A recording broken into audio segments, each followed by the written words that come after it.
পদত্যাগ করল কাজী হাবিবুল আউয়াল নেতৃত্বাধীন নির্বাচন কমিশন। দেশের পরিবর্তিত পরিস্থিতি বিবেচনায় এই সিদ্ধান্ত নেওয়া হয়েছে বলে জানান প্রধান নির্বাচন কমিশনার। পদত্যাগপত্রটি রাষ্ট্রপতির কাছে জমা দিতে দেওয়া হয়েছে ইসি সচিবের কাছে।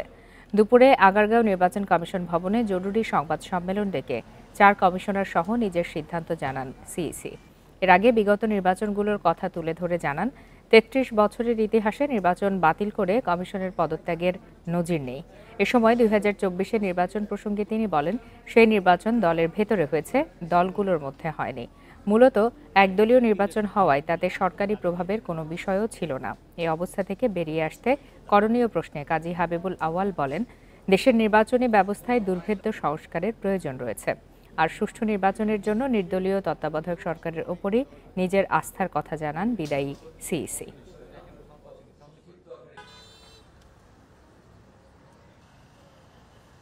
কোনো নির্বাচন বাতিল করে দিয়ে কোনো কমিশন পদত্যাগ করেননি। সম্প্রতি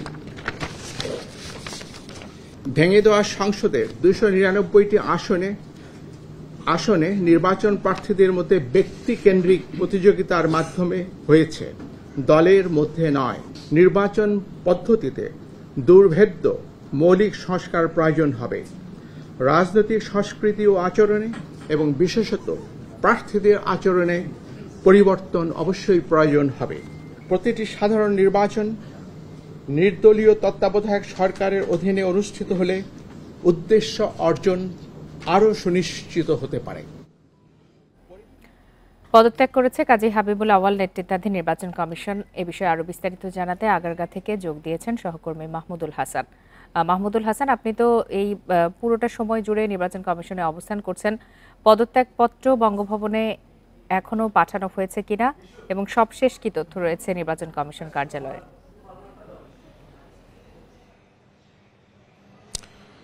দেখেন, পরিবর্তিত যে রাজনৈতিক পরিস্থিতি, এরপরেই কিন্তু নির্বাচন কমিশনাররা কখন পদত্যাগ করবেন সেইটা নিয়ে কিন্তু সারা রাজনৈতিক মহলে কিংবা সারা দেশে কিন্তু আলোচনা হচ্ছিল। এবং 5 তারিখে যে হাসিনা সরকারের যে পতন হয়, এরপরে যে পরের দিন 6 তারিখ সংসদ ভেঙে দেওয়া হয়, এরপর থেকে কিন্তু গুঞ্জন উঠছিল যে কোনো সময় যে কোনো দিন আসলে আর প্রধান নির্বাচন কমিশনার সহ অন্য কমিশনাররা পদত্যাগ করবেন। এবং তারাও কিন্তু মানসিকভাবে প্রস্তুতি ছিলেন। তারা যেটা গণমাধ্যম কর্মীদের উদ্দেশ্যে বলেছেন বা আমাদের সঙ্গে যখন কথা হয়, তারা যেটি বলেছেন যে আসলে তারা সরকারের সঙ্গে যোগাযোগ করেও তারা পারেননি আসলে পদত্যাগ করবে কি করবে না। তবে আমরা গতকালকেই আসলে জেনে গিয়েছিলাম যে আজকে পদত্যাগ করবে এবং সেটি সংবাদ সম্মেলনের মাধ্যমেই তারা সেটি জানাবেন। সেই প্রেক্ষিতে আজকে আসলে আনুষ্ঠানিকভাবে সংবাদ সম্মেলন করেই তারা পদত্যাগের ঘোষণা দিয়েছেন। এবং পদত্যাগ যখন ঘোষণা করেন তার আগে আসলে লিখিত বক্তব্যে তার যে নির্বাচনের সময় কি হয়েছে এবং আগের যে নির্বাচন 73 থেকে এখন পর্যন্ত নির্বাচন, সেই নির্বাচনগুলো নিয়েও তিনি কথা বলেছেন। এবং তিনি তার আমলে যে নির্বাচন, বিশেষ করে দ্বাদশ জাতীয় সংসদ নির্বাচন, সেই নির্বাচনের কথা তুলে ধরতে গিয়ে বলেছেন যে সেই নির্বাচনই ছিল আসলে দলের মধ্যে নির্বাচন ছিল, অর্থাৎ ব্যক্তির দলের এক দলীয় নির্বাচন ছিল। বিভিন্ন দলের সঙ্গে যে নির্বাচন, সেই নির্বাচন ছিল না বলে তিনি মত দিয়েছেন। এবং আমরা নিশ্চয়ই জেনেছি যে তিনি তত্ত্বাবধায়ক সরকারের আমলে নির্বাচন হওয়া উচিত বলে মত দিয়েছেন। এই ফাঁকে একটু বলে রাখি যে আসলে তিনি যখন সংবাদ সম্মেলন করছিলেন তার আগে কিন্তু বিক্ষুব্ধ জনতা কিন্তু এখানে তার বিরুদ্ধে অর্থাৎ নির্বাচন কমিশনারদের বিচারের দাবিতে স্লোগান দিয়েছিলেন। এবং তারা যখন বের হয়ে যায়, সিইসি কিন্তু সংবাদ সম্মেলন করেই কিন্তু আর তিনি তার দপ্তরে যাননি, সরাসরি তিনি গাড়িতে উঠে বের হয়েছেন। তখনই কিন্তু বিক্ষুব্ধ জনতা তারা করে। এবং এর পরবর্তীতে আরও 3 জন কমিশনার যখন নির্বাচন ভবন থেকে বের হয়ে যান, তখনও দেখেছি যে বিক্ষুব্ধ জনতা তাদেরকে তাড়া করে এবং স্লোগান দেয় তাদের বিরুদ্ধে, অর্থাৎ বিচারের দাবিতে।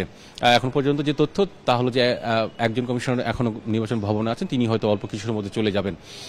অন্যদিকে আসলে তিনি যখন পদত্যাগ ঘোষণা করেন, এরপর তিনি সেই পদত্যাগপত্রে সাইন করেন, সেটি গণমাধ্যমের সামনেই তিনি সাইন করেন এবং সেটি নির্বাচন কমিশনের সচিবের সাথে তুলে দেন। এবং তিনি বলেন যে সেটি রাষ্ট্রপতির কাছে তিনি পৌঁছে দেবেন।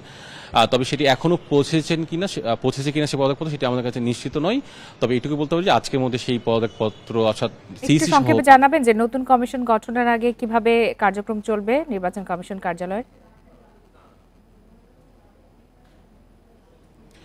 দুঃখিত, আমি আপনার প্রশ্নটি সঠিকভাবে শুনি, আরেকবার যদি। মাহমুদুল হাসান, নতুন কমিশন গঠনের আগে কিভাবে নির্বাচন কমিশনের কার্যক্রম চলবে সে বিষয়ে কি তথ্য জানা যাচ্ছে?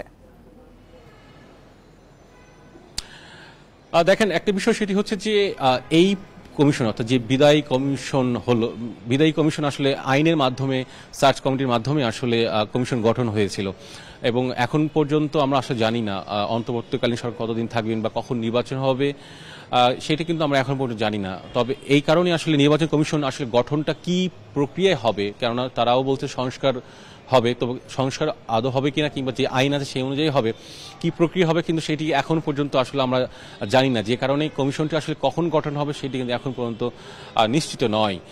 তবে যেহেতু একটা শূন্যতা তৈরি হয়েছে, কিন্তু এখন নির্বাচন সামনে নেই, স্থানীয় সরকার আপনি জানেন যে যে স্থানীয় সরকারগুলো আছে সেগুলো কিন্তু সেখানে প্রশাসক বসানো হয়েছে, সে কারণে সামনে নির্বাচন নেই কিংবা ভোটার তালিকার বিষয়গুলো আছে, কিছু কিছু বিষয় আসলে কাজ থমকে যাবে। তবে যেহেতু নির্বাচন কমিশনের সচিব আছেন তিনি আসলে সকল ধরনের দায়িত্ব পালন করবেন, তবে নির্বাচন কমিশনের সভার মাধ্যমে এ বিষয়ে আলোচনার জন্য এই মুহূর্তে রাজধানীর মিরপুর এলাকা থেকে আমাদের সঙ্গে যোগ দিয়েছেন নির্বাচন বিশেষজ্ঞ ডক্টর আব্দুল আলিম। ডক্টর আব্দুল আলিম, আপনাকে স্বাগত জানাচ্ছি ইন্ডিপেন্ডেন্ট টেলিভিশনে।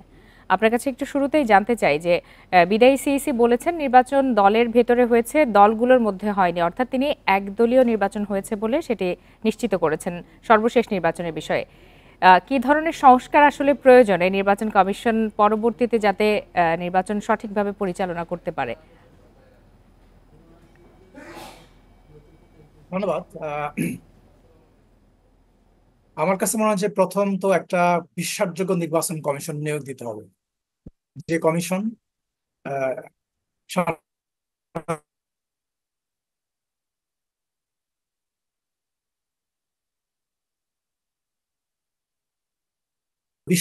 বিশ্বাসযোগ্য একটা কমিটি দিয়ে এটা করতে হবে, একটা ইন্ডিপেন্ডেন্ট কমিটি দিয়ে কাজটা করতে হবে। দুই হচ্ছে এখানে রাজনৈতিক এক ধরনের কনসেনসাস থাকতে হবে। আর তিন হচ্ছে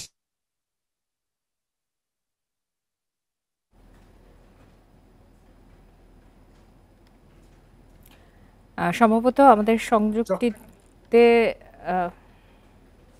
দুঃখিত, আমাদের সংযুক্তি খারাপ থাকার কারণে আমরা ডক্টর আব্দুল আলিমের কথা পুরোপুরি শুনতে পাচ্ছি না। পরবর্তীতে আমরা আবারও সংযুক্তি পুনঃস্থাপনের চেষ্টা করব। এই মুহূর্তে চলে যাচ্ছে পরের প্রসঙ্গে। বর্তমান নির্বাচন কমিশনের সবাইকে আইনের আওতায় আনার দাবি জানিয়েছেন বিএনপি চেয়ারপারসনের উপদেষ্টা জয়নুল আবদিন ফারুক। সকালে জাতীয় প্রেসক্লাবে ইউথ ফোরাম আয়োজিত এক অনুষ্ঠানে এই দাবি জানান তিনি। এ সময় জয়নুল আবদিন ফারুক গণহত্যার দায়ে শেখ হাসিনাকে দেশে ফিরিয়ে এনে দ্রুত বিচারের আওতায় আনারও দাবি জানান। অনুষ্ঠানে অন্য বক্তারা বলেন, আওয়ামী লীগের সুবিধাভোগীরা এগুলো প্রশাসনের বিভিন্ন জায়গায় ঘাপটি মেরে বসে আছে। তারাই বর্তমান সরকারকে বিতর্কিত করতে নানা ষড়যন্ত্র করছে। দেশের সুষ্ঠু নির্বাচন হলে আবারও ক্ষমতায় আসবে বিএনপি। তখন দেশের মানুষ তাদের গণতন্ত্র ও অধিকার ফিরে পাবে বলেও জানান বিএনপি নেতারা।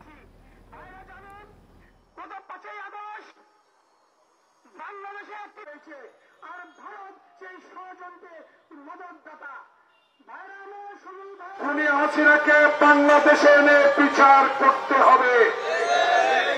বাংলাদেশে যেই সব পুলিশ কর্মকর্তা শেখ হাসিনার নির্দেশে গুলি করেছেন তাদেরকে আইনের আওতায় আনতে হবে। বাংলাদেশ সশস্ত্র বাহিনীর বীর শহীদদের প্রতি গভীর শ্রদ্ধা জানিয়েছেন অন্তর্বর্তী সরকারের প্রধান উপদেষ্টা ডক্টর মোহাম্মদ ইউনূস। সকাল 11:30টার দিকে ঢাকা সেনানিবাসে শিখা অনির্বাণে ফুল দিয়ে শ্রদ্ধা জানান তিনি। এ সময় সেখানে কিছুক্ষণ নীরবে দাঁড়িয়ে থাকেন। সেনাবাহিনীর নৌ ও বিমান বাহিনীর একটি সুসজ্জিত দল গার্ড অব অনার প্রদান করে। এ সময় বিউগলে বাজানো হয় করুণ সুর। পরে ডক্টর মোহাম্মদ ইউনূস শিখা অনির্বাণ প্রাঙ্গণে রক্ষিত পরিদর্শন বইয়ে স্বাক্ষর করেন। এর আগে ঢাকা সেনানিবাসে সশস্ত্র বাহিনী বিভাগ পরিদর্শন করেন তিনি।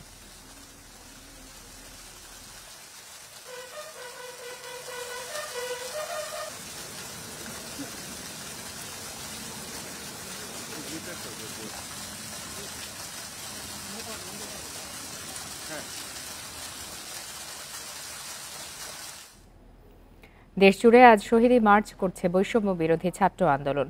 কেন্দ্রীয়ভাবে বেলা 3টায় ঢাকা বিশ্ববিদ্যালয়ের রাজু ভাস্কর্যের সামনে থেকে শুরু হবে এই কর্মসূচি।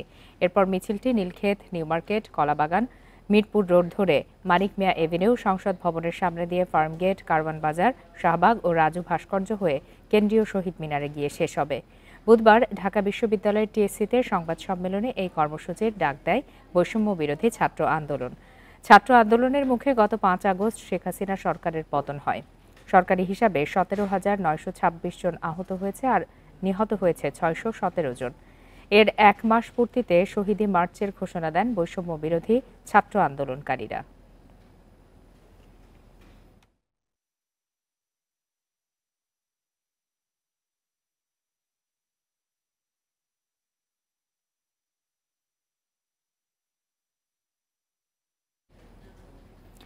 ছাত্র জনতার আন্দোলনে নিহতদের স্মরণে দেশের বিভিন্ন জেলায় অনুষ্ঠিত হয়েছে শহীদি মার্চ।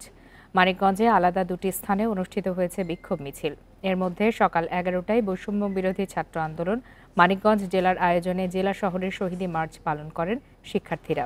হবিগঞ্জে বৃন্দাবন সরকারি কলেজ থেকে বিভিন্ন শিক্ষা প্রতিষ্ঠানের মিছিল নিয়ে শহরের বিভিন্ন পয়েন্ট প্রদক্ষিণ করে। এ সময় ছাত্র জনতার আন্দোলনে হতাহতের ঘটনায় দোষীদের বিচারের আওতায় আনার দাবি জানানো হয়। শরীয়তপুর সরকারি কলেজ থেকে শিক্ষার্থীদের একটি মিছিল বের হয়ে প্রধান সড়ক প্রদক্ষিণ করে কেন্দ্রীয় শহীদ মিনারে গিয়ে শেষ হয়।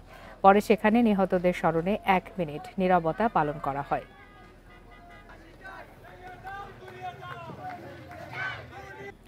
রাজধানীর মহাখালীতে গুলি করে রিকশা চালক সোহাগ হত্যা চেষ্টায় সাবেক প্রধানমন্ত্রী শেখ হাসিনা সহ 68 জনের নামে মামলা হয়েছে। দুপুরে ঢাকার মেট্রোপলিটন ম্যাজিস্ট্রেট আরফাতুল রাকিবের আদালতে মামলার আবেদন করা হয়। পরে মরানী থানাকে অভিযোগটি এজাহার হিসাবে গ্রহণের নির্দেশ দেয় আদালত। শেখ হাসিনা ছাড়া মামলার অন্য আসামিদের মধ্যে আছেন ওবায়দুল কাদের, আসাদুজ্জামান খান, হাসান মাহমুদ, শেখ সেলিম। 68 জনের নাম উল্লেখ সহ মামলায় আসামি করা হয়েছে অজ্ঞাত আরও 200 জনকে। গত 19 জুলাই বৈষম্য বিরোধী ছাত্র আন্দোলনের সময়ে মহাখালীতে আইসিডিডিআরবির গেটের সামনে গুলিবিদ্ধ হন সোহাগ।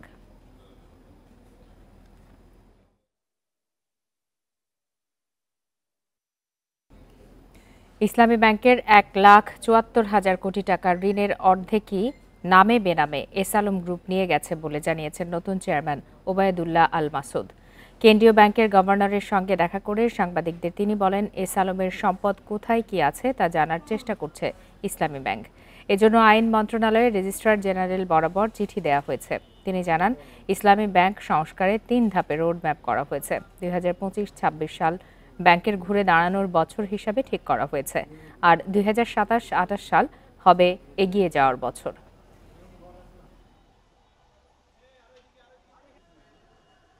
প্রতিদিনই আমরা যে চেষ্টা করছি, আমরা যে রোডম্যাপ সেন্ট্রাল ব্যাংক থেকে আমাদেরকে বলা হয়েছে যে একটা রোডম্যাপ তৈরি করতে। আমরা রোডম্যাপটাকে 3টা ভাগে ভাগ করেছি। যেদিন জয়েন করলাম সেদিন থেকে 31 ডিসেম্বর পর্যন্ত একটা পিরিয়ড।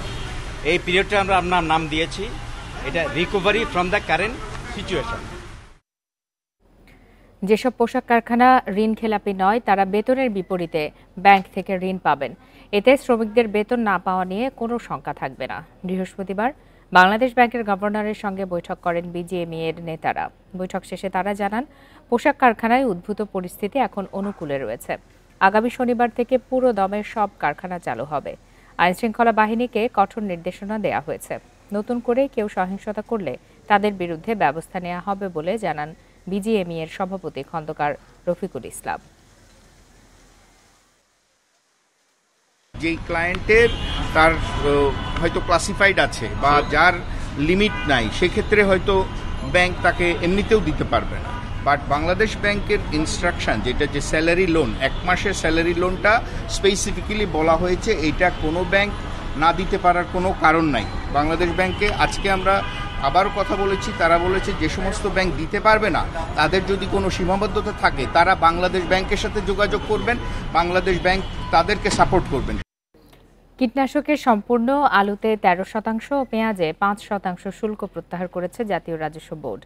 আজ বৃহস্পতিবার এ বিষয়ে প্রজ্ঞাপন জারি করেছে এনবিআর। প্রজ্ঞাপনে এনবিআর জানিয়েছে, জুলাই ও আগস্ট মাসে ছাত্র জনতার অভ্যুত্থান এবং এরপর সৃষ্ট পরিস্থিতির কারণে দেশে পণ্য পরিবহন ব্যবস্থায় বিঘ্ন ঘটেছে, যা এখনও পুরোপুরি স্বাভাবিক হয়নি। তার উপর দেশের পূর্বাঞ্চলে চলমান বন্যা পরিস্থিতির কারণে পণ্য পরিবহন ব্যাহত হচ্ছে।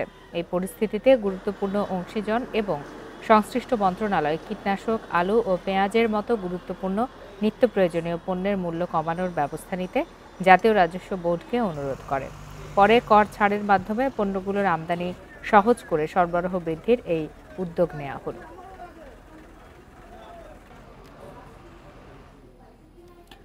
চট্টগ্রাম বন্দরে জুলাইয়ে কমলেও আগস্টে ঘুরে দাঁড়িয়েছে আমদানি রপ্তানি খাত। নানা অস্থিরতা থাকলেও কার্যক্রম স্বাভাবিক রাখার চেষ্টার কথা জানাচ্ছে কর্তৃপক্ষ। আর বিশেষজ্ঞরা বলছেন, এই ধারা বজায় রাখতে অন্তর্বর্তী সরকারের সঠিক উদ্যোগ জরুরি। পাশাপাশি রিজার্ভ বাড়ানো ও মুদ্রাস্ফীতি কমানোয় তাগিদও তাদের। চট্টগ্রাম বন্দরের তথ্যমতে জুন মাসের তুলনায় জুলাই মাসে কন্টেইনারে পণ্য আমদানি কমেছে প্রায় 1200 একক, রপ্তানি কমেছে 10,000 এককের বেশি।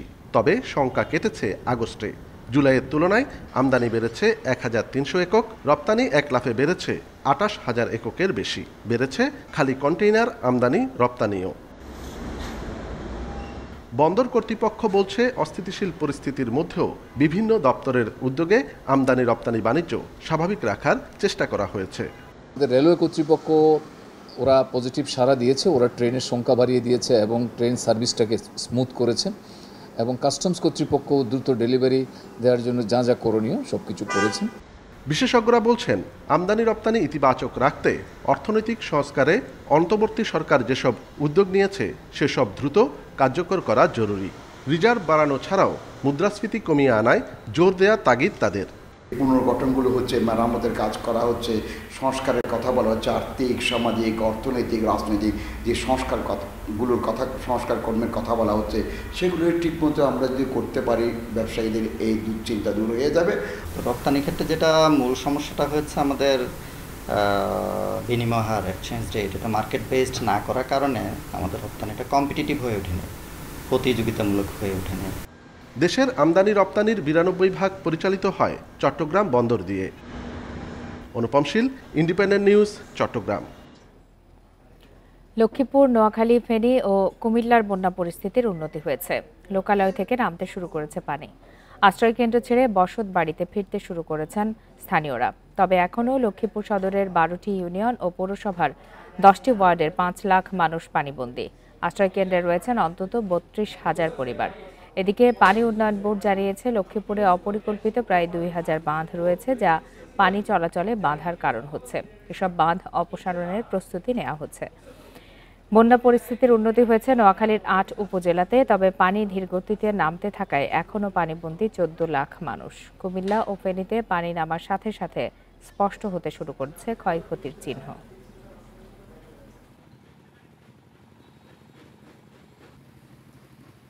রাস্তাঘাট, পোল, কাঠবাল যদি চারিদিকে পাই পরিষ্কার, ড্রেনগুলো যদি পাই পরিষ্কার হয়, তাহলে এত কষ্ট আর হয় না।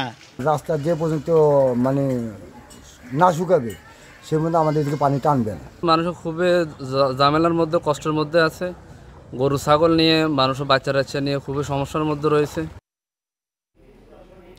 এবারের বন্যায় শুধু ফেনীতেই মারা গেছেন 28 জন। বন্যার ভয়াবহতা এতটা ছিল যে অনেককে কবর দেওয়ার মাটি পাওয়া যায়নি।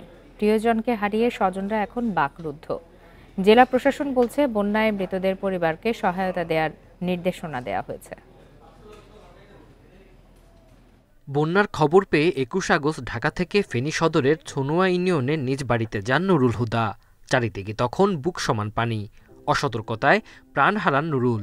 আশেপাশে মাটি না থাকায় কলাগাছের ভেলা বানিয়ে বন্যার পানিতে স্বজনরা ভাসিয়ে দেন প্রিয়জনের মরদেহ। খুঁজতেছে, পিছিয়ে পিছিয়ে আমার আব্বা আবার আসছে। আসার পরে ওই ঘরের ভিতরে ডুবন্ত অবস্থায় খাটের নিচে এটা পাইছে। ওখান থেকে আরো 5-6 জন আসছে আমার শ্বশুরের লগে। আসি ওরা দেখতেছে যে ঘরে রুমের মধ্যে পাইছে। অপরদিকে 10 দিন পর ভাসিয়ে দেয়া মায়ের মরদেহের খোঁজ পান সদর উপজেলার মুডবি ইউনিয়নের বাসিন্দা শহীদুল্লাহ। আমার বাড়িতে পারিবারিক আমাদের কবরস্থানে দাফন করছে, এই জন্য আমি অনেক শুকরিয়া আল্লাহর দরবারে। আমার কোনো দুঃখ লাগে যে আমার আব্বুর কবরটা আমি মৃত্যু পর্যন্ত দেখতে পারবো। বন্যার পানিতে জেলায় 28 জনের মৃত্যুর কথা জানিয়েছে পুলিশ। তাদের মধ্যে ফুলগাজী ও সদরে 7 জন, সোনাগাজীতে 6, ছাগলনাইয়া ও দাগনভূঞাতে 3 এবং পশুরামে 2 জন। সাধারণত লাশগুলা সন্ধান পেলে পুলিশকে জানানো হয়। পুলিশ এগুলা উদ্ধার করেছে এবং এরই মধ্যে 24টা লাশ পাওয়া গেছে। তার মধ্যে 8টা লাশ অশনাক্তকৃত ছিল। বন্যায় নিহতের পরিবারকে সহায়তা দেওয়ার জন্য স্ব উপজেলা নির্বাহী অফিসারকে নির্দেশনা দেওয়ার কথা জানিয়েছেন জেলা প্রশাসক। আমরা সংশ্লিষ্ট সকল ইউনোকে নির্দেশনা দেওয়া হয়েছে, তারা এই পরিবারদের কাছে গিয়ে তাদেরকে ত্রাণ মন্ত্রণালয়ের যে আমাদের একটা সাহায্যের বিষয় আছে সেখানে আর্থিক সাহায্য এবং ত্রাণ তাদের কাছে পৌঁছে দেওয়া হচ্ছে। বৃষ্টি ও ঢলের পানিতে মুহুরী, কুহুয়া ও সিলুনিয়া নদীর 89টি স্থানে বাঁধ ধসে ফেনীতে সৃষ্টি হয় স্মরণকালের ভয়াবহ বন্যা। Independent news. রাজধানীর যাত্রাবাড়িতে বাসের ধাক্কায় জ্যোৎস্না বেগম নামের এক নারী নিহত হয়েছেন। বুধবার রাতে এই দুর্ঘটনা ঘটে। শ্যামপুর থানার ভারপ্রাপ্ত কর্মকর্তা জানান, দুর্ঘটনার পর বাস চালককে আটক ও বাসটি জব্দ করা হয়েছে। স্বজনরা জানান, যাত্রাবাড়িতে ছেলের সাথে ভাড়া বাসায় থাকতেন নিহত জ্যোৎস্না বেগম। রাতে হাসনাবাদ এলাকায় বেড়াতে যাচ্ছিলেন। এ সময় জুরাইন পুলিশ বক্সের সামনে দ্রুত গতির একটি বাস ধাক্কা দিলে সেখানে তিনি জ্ঞান হারান। পরে স্থানীয়রা উদ্ধার করে ঢাকা মেডিকেলে নিয়ে গেলে চিকিৎসকরা তাকে মৃত ঘোষণা করেন। তার মরদেহ হাসপাতালের মর্গে রাখা হয়েছে। নিহত জ্যোৎস্না বেগমের বাড়ি মুন্সিগঞ্জের শ্রীনগরে।